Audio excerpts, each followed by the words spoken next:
morning, my dear brothers and sisters, and welcome to the Minor Basilica of Our Lady of the Rosary of Manaoag. Today, we will celebrate the memorial of the Blessed Virgin Mary. We begin our celebration. We gather in the name of the Father, and of the Son, and of the Holy Spirit. Amen. The grace of our Lord Jesus Christ, and the love of God, and the communion of the Holy Spirit be with you all. And with your spirit. Sisters and brothers, let us now acknowledge our sins and so prepare ourselves to celebrate the sacred mysteries.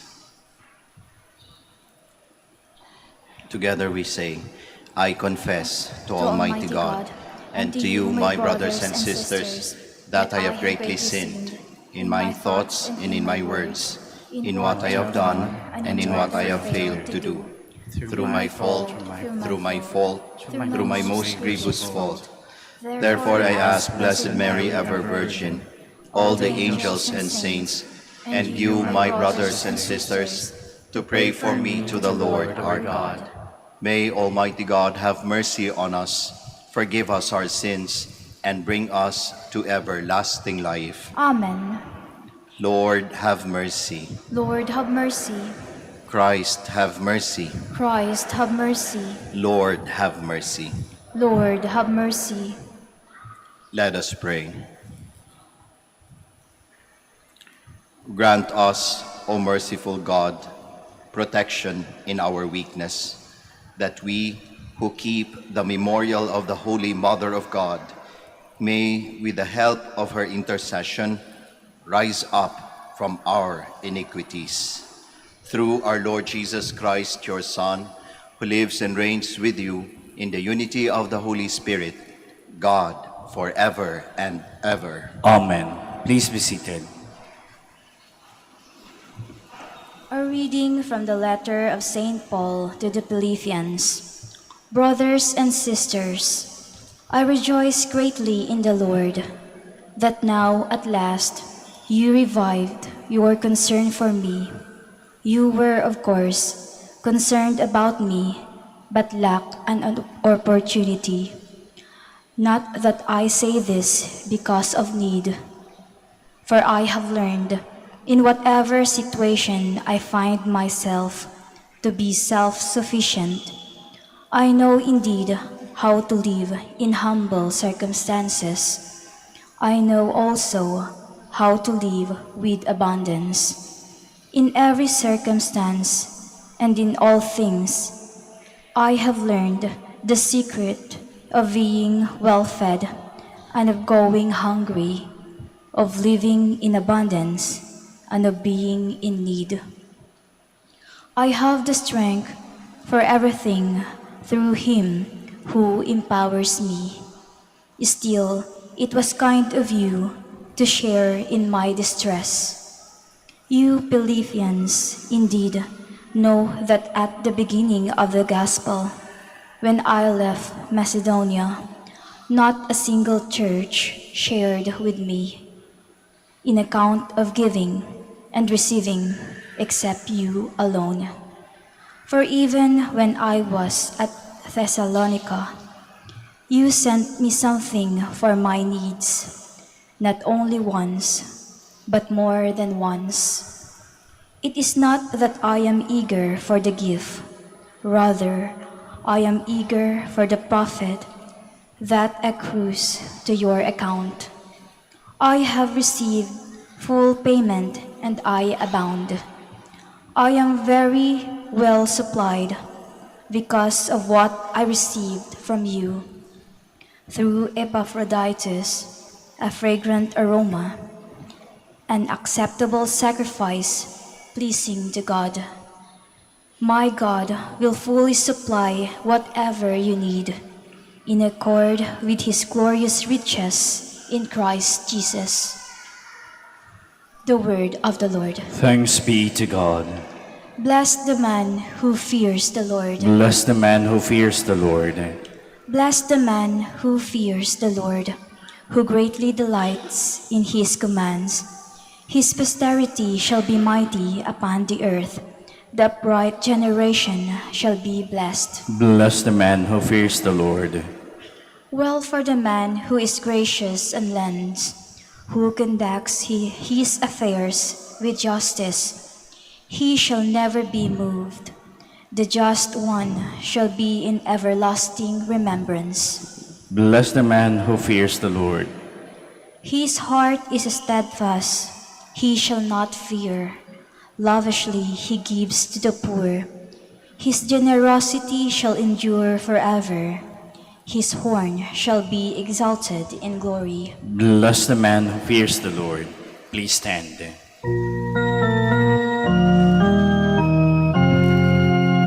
Alleluia, alleluia,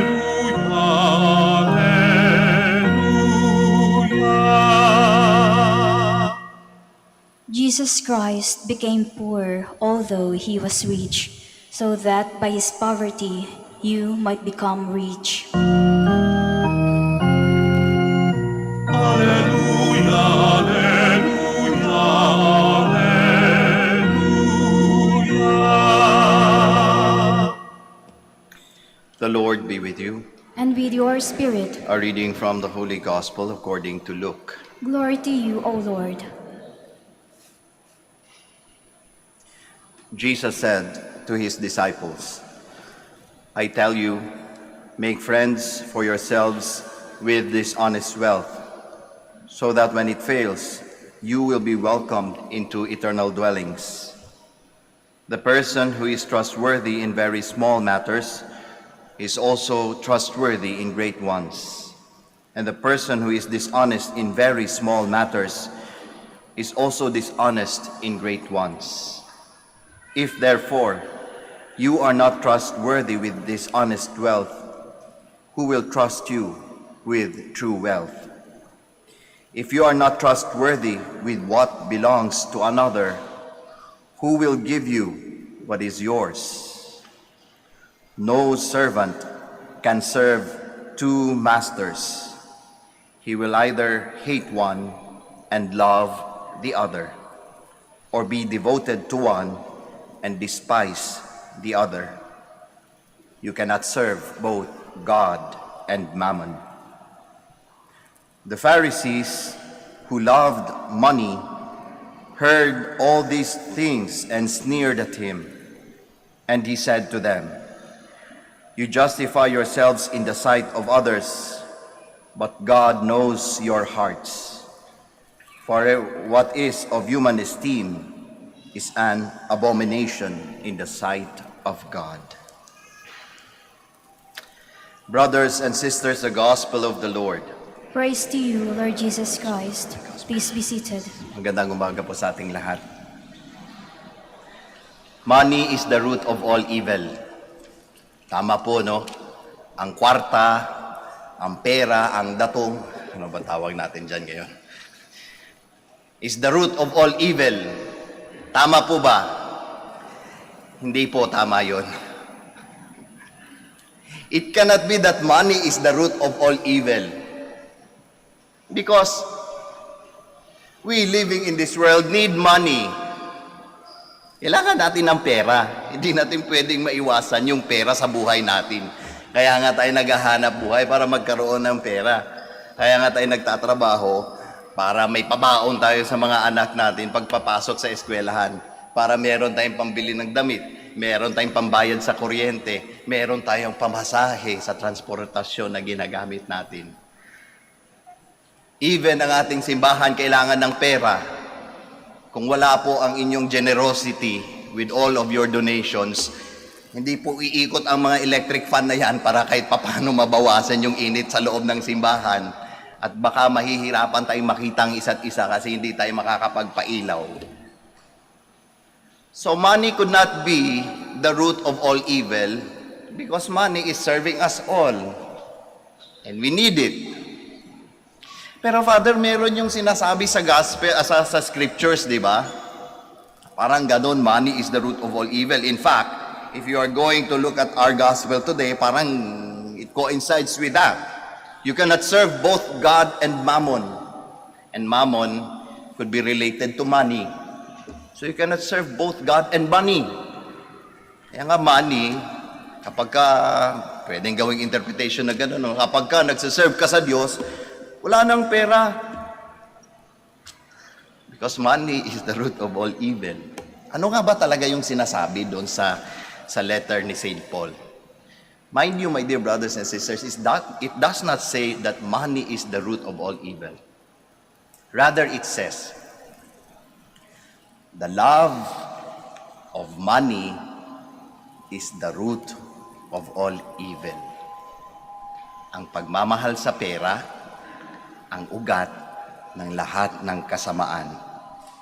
And those words is somehow echoed in our gospel today by citing the hearts of the Pharisees. Nakita ng ating Panginoong Hesukristo ang kanilang mga puso, kung ano ang tinitibok ng kanilang puso. And what is that? Money. The Pharisees who loved money heard all the things that Jesus said, and they were very much angry at him. They loved money. And that is the root of all evil. Alam niyo mga kapatid, sa tingin ko, every time we love someone or something, nagiging kamukha natin yung minamahal natin. Kaya tingnan niyo po yung mga minamahal ninyo. Payag po ba kayong maging kamukha yan? Minsan po may isa kaming pare, love na love niya yung pusa. Talagang love na love niya. Kaya minsan si Father nagiging pusa. Minsan nagmimiyaw-miyaw din. Meow. Kaya sabi namin, ano ba nangyayari dito? Parang sinasaniban. Kaya minsan ang tawag namin sa kanya, si Father Pusa. Oh, kahit pangalan, naging pusa na. Kasi love na love niya yung pusa eh. Kaya nga pag nagpupunta ako sa mall, pag naglalakad-lakad, minsan nakakakita ako ng mga pet lovers na may daladalang mga aso. Ang unang-unang ko tinitignan sa kanila yung kanilang pet. Uy, Chihuahua. Tapos dahan-dahan akong titingin sa may-ari. Chihuahua din.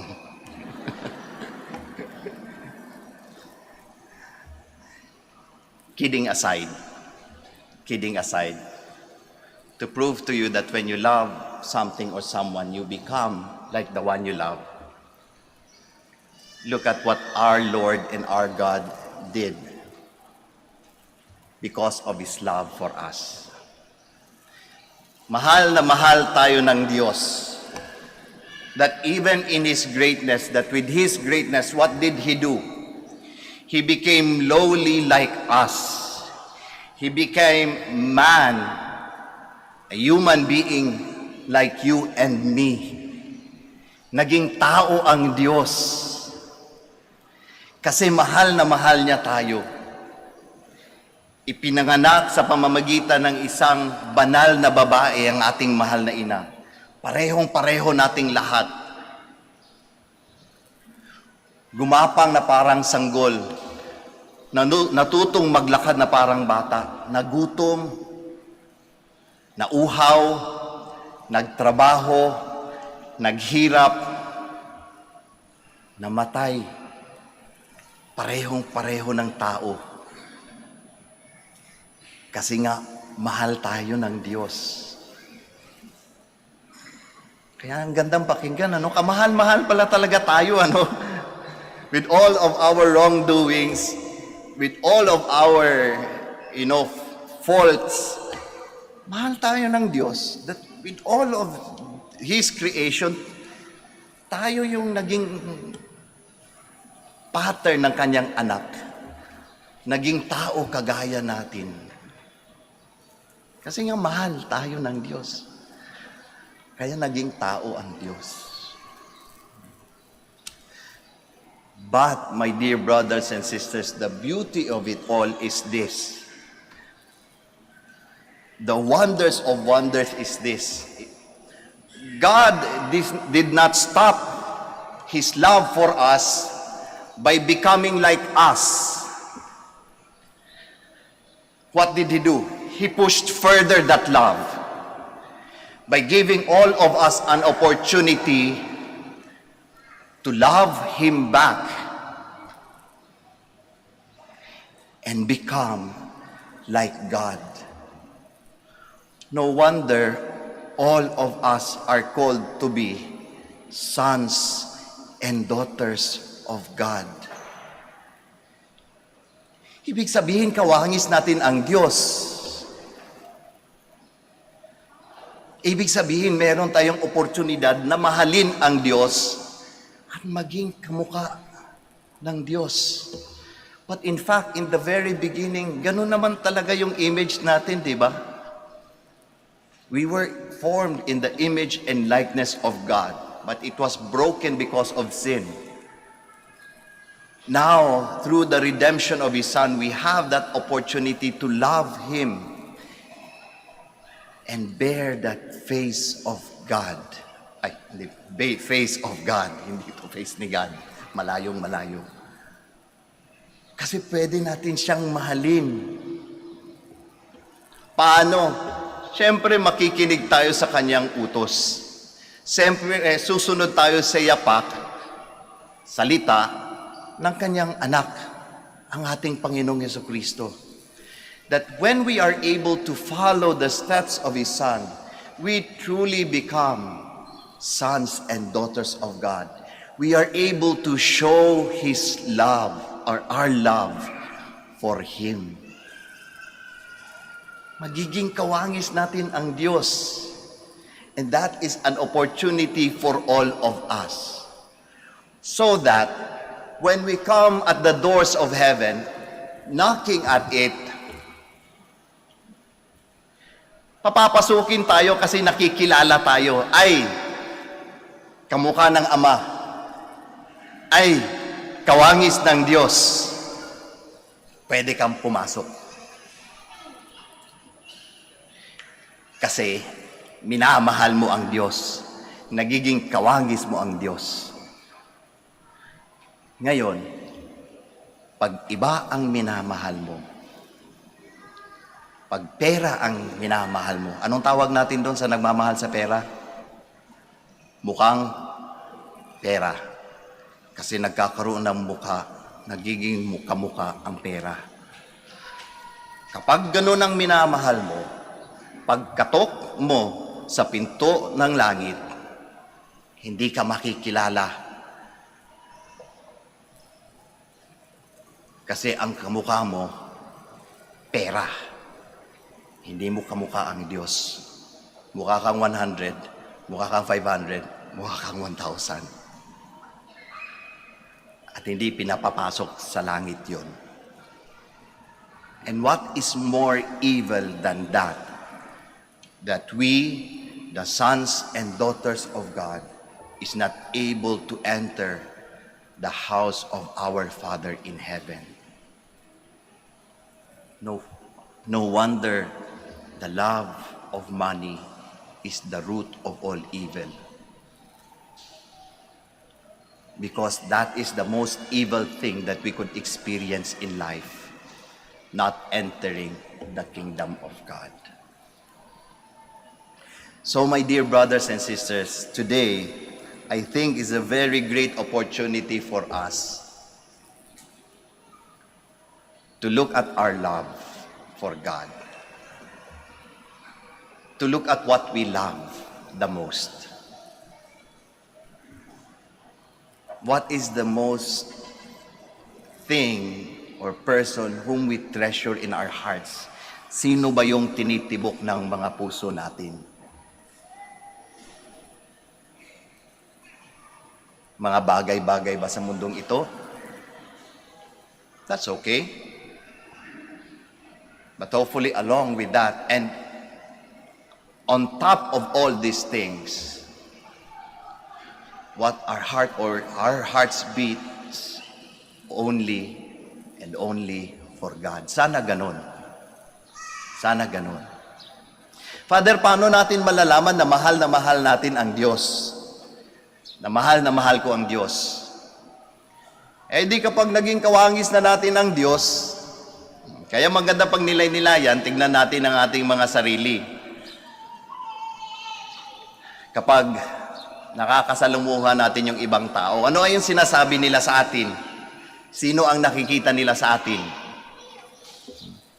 Sa mga magulang na nandirito, kapag nakikita tayo ng mga anak natin, sino po nakikita nila sa atin? Sabi po ba nila, ay talagang langit ang buhay ko, so, ang babait ng mga magulang ko. O takot na takot sila sa atin. O sa mga anak na nandirito, anong sinasabi ng mga magulang natin sa atin? Sinasabi ba nila, talagang hulog ka ng langit, anak? Anghel ka talaga sa buhay ko. Baka naman sinasabi nila sa atin, impyerno ka talaga, anak ko, demonyo ka. Nay, tay, sino bang magulang ko? Kapag nakita tayo ng ating mga kapitbahay, o anybody stranger among us, mga katrabaho natin, anong nararamdaman nila kapag kasama nila tayo? Nagiginhawaan po ba sila? Nararamdaman po ba nila yung pag-asa at pagmamahal ng Diyos sa pamamagitan ninyo? O kung mag-isa lang tayo sa ating mga kwarto at nakatingin sa salamin, sino po ang nakikita natin? Nakikita po ba natin ang mukha ng Diyos sa mga mukha natin? O baka naman habang nakatingin tayo sa salamin, sinasabi natin, Chihuahua. Magsitayo po tayong lahat.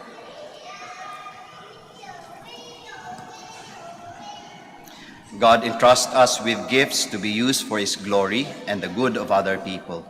We pray that we may become responsible for all these and be worthy of His trust. In every petition, let our answer be, Lord, hear our prayer. Lord, hear our prayer, that as a church, we may be committed in our ministry to the poor. Let us pray to the Lord. Lord, hear our prayer. That government officials may be responsible and honest in the use of government resources. Let us pray to the Lord. Lord, hear our prayer. That we may overcome our vice by daily acts of generosity. Let us pray to the Lord. Lord, hear our prayer. That the poor and the sick may find support from concerned and kind-hearted citizens. Let us pray to the Lord. Lord, hear our prayer. That the dead may receive the eternal riches of heaven. Let us pray to the Lord. Lord, hear our prayer. Now, in the silence of our hearts, we offer our personal and our particular intentions, and we also pray for the intentions of this Mass.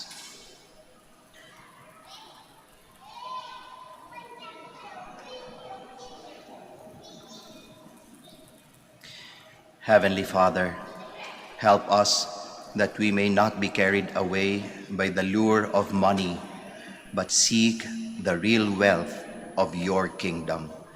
We ask this through Christ our Lord. Amen. Please be seated.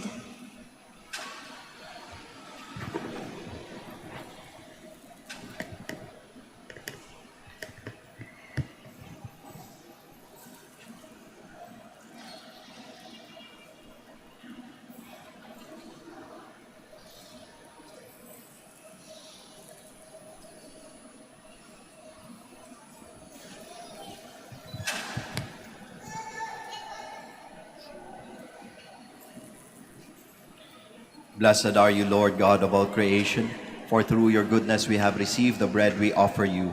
Fruit of the earth and work of human hands, it will become for us the bread of life. Blessed be God forever.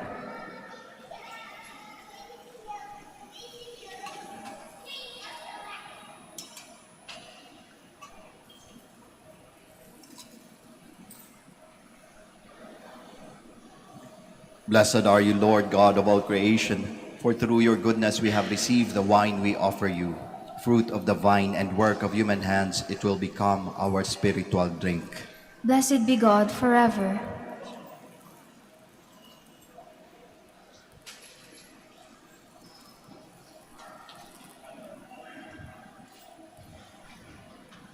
Please stand. Pray, my dear sisters and brothers, that your sacrifice and mine may be acceptable to God, the Almighty Father. May the Lord accept the sacrifice at your hands for the praise and glory of his name, for our good and the good of all his holy church. As we honor the memory of the mother of your Son, we pray, O Lord, that the oblation of this sacrifice may, by your grace, make of us an eternal offering to you. Through Christ our Lord. Amen. The Lord be with you. And with your spirit, Lift up your hearts. we lift them up to the Lord. Let us give thanks to the Lord our God. It is right and just. It is truly right and just, our duty in our salvation, to praise your mighty deeds in the exaltation of all the saints, and especially as we celebrate the memory of the Blessed Virgin Mary, to proclaim your kindness as we echo her thankful hymn of praise. For truly, even to earth's ends, you have done great things and extended your abundant mercy from age to age. When you looked on the lowliness of your handmaid, you gave us through her the author of our salvation, your Son, Jesus Christ our Lord. Through him, the host of angels adores your majesty and rejoices in your presence forever. May our voices, we pray, join with theirs in one chorus of exultant praise as we acclaim.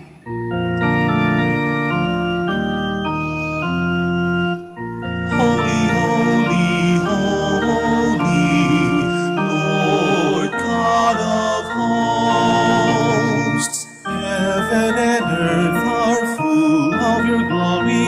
Hosanna in the highest. Blessed is he who comes in the name of the Lord. Hosanna, Hosanna in the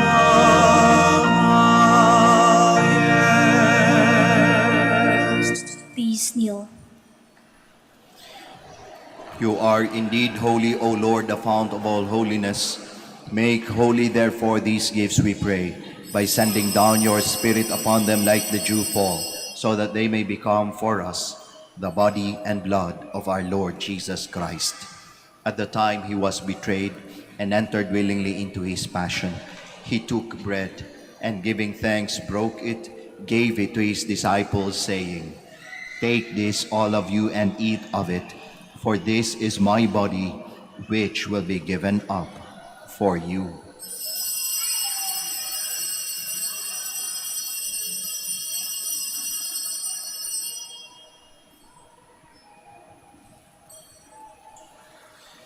In a similar way, when supper was ended, he took the chalice, and once more giving thanks, he gave it to his disciples, saying, "Take this, all of you, and drink from it, for this is the chalice of my blood, the blood of the new and eternal covenant, which will be poured out for you and for many, for the forgiveness of sins. Do this in memory of me."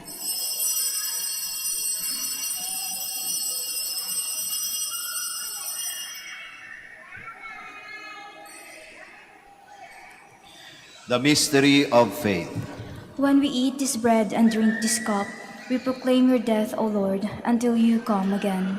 Therefore, as we celebrate the memorial of his death and resurrection, we offer you, Lord, the bread of life and the chalice of salvation, giving thanks that you have held us worthy to be in your presence and minister to you.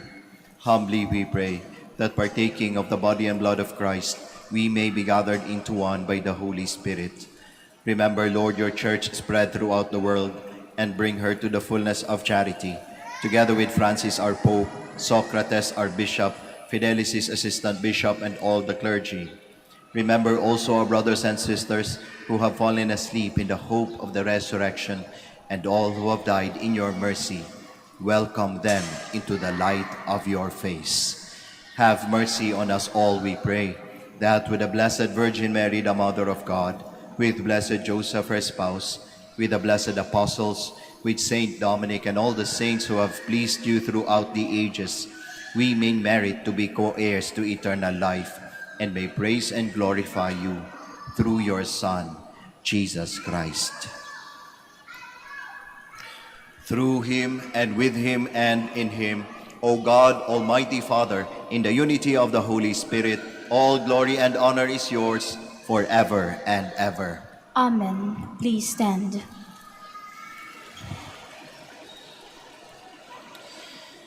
At the Savior's command and formed by divine teaching, we all dare to pray.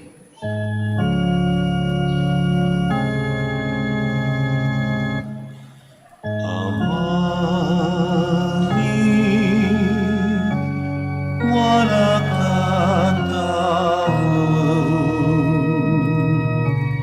nagalansong ngaran mo, unsapit si kami, panarian mo, uno ay linawang jagdali. Unong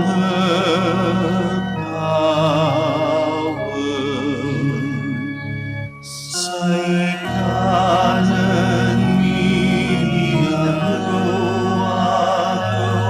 itamot si kami gagluhaya dan pandien mo'y kasalanan mi ulong na panaman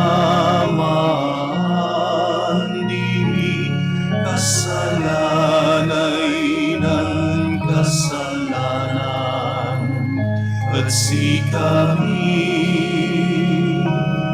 tanag mo kami itaretuso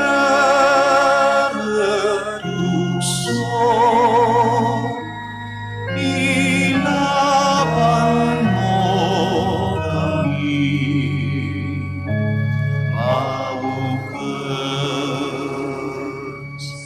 Deliver us, Lord, we pray, from every evil. Graciously grant peace in our days, that by the help of your mercy, we may be always free from sin and safe from all distress, as we await the blessed hope and the coming of our Savior, Jesus Christ. For the kingdom, the power, and the glory are yours, now and forever.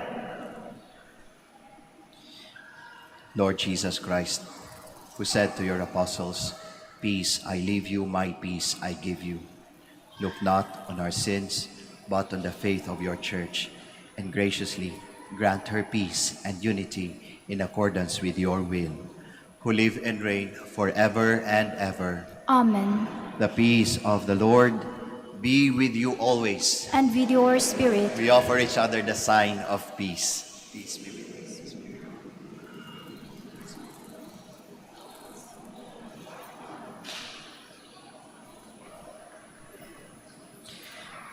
Lamb of God, You take away the sins of the world, have mercy on us. Lamb of God, you take away the sins of the world, have mercy on us. Lamb of God, you take away the sins of the world, grant us peace. Please kneel.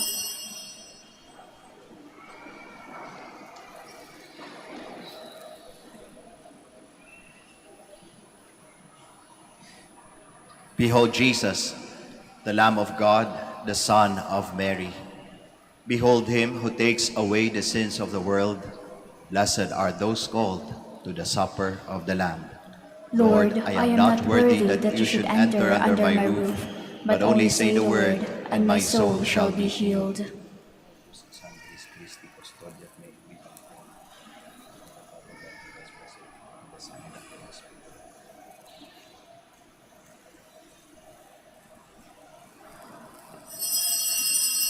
Paalala po sa lahat sa inyong pagtanggap ng komunyon.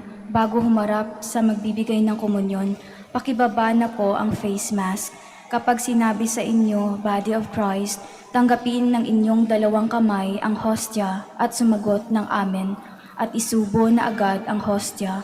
Huwag po ninyong isubo habang naglalakad at lalong huwag dalhin sa upuan ang hostya upang maiwasan po ang pagkahulog nito. Salamat po.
Please stand.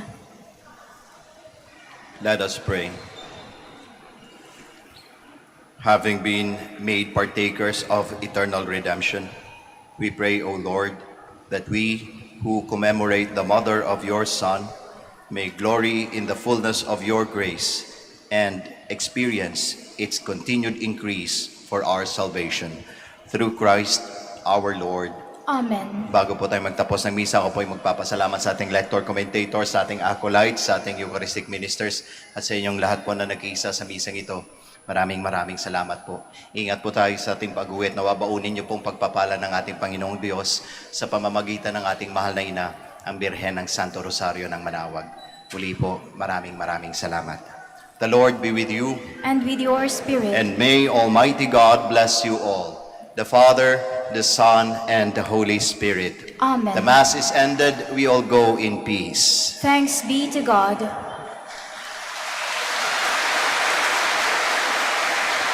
We shall now have the prayer for the blessing of the sick and the blessing of our rosaries and other religious articles. Our help is in the name of the Lord, Who made heaven and earth. Let us pray. God, our Almighty Father, by your blessing you give us strength and support in our frailty. Turn with kindness towards our brothers and sisters. Free them from all illness and restore them to good health through the intercession of Our Lady of the Rosary of Manaoag, so that in the sure knowledge of your goodness they will gratefully bless your holy name. We ask this through Christ our Lord.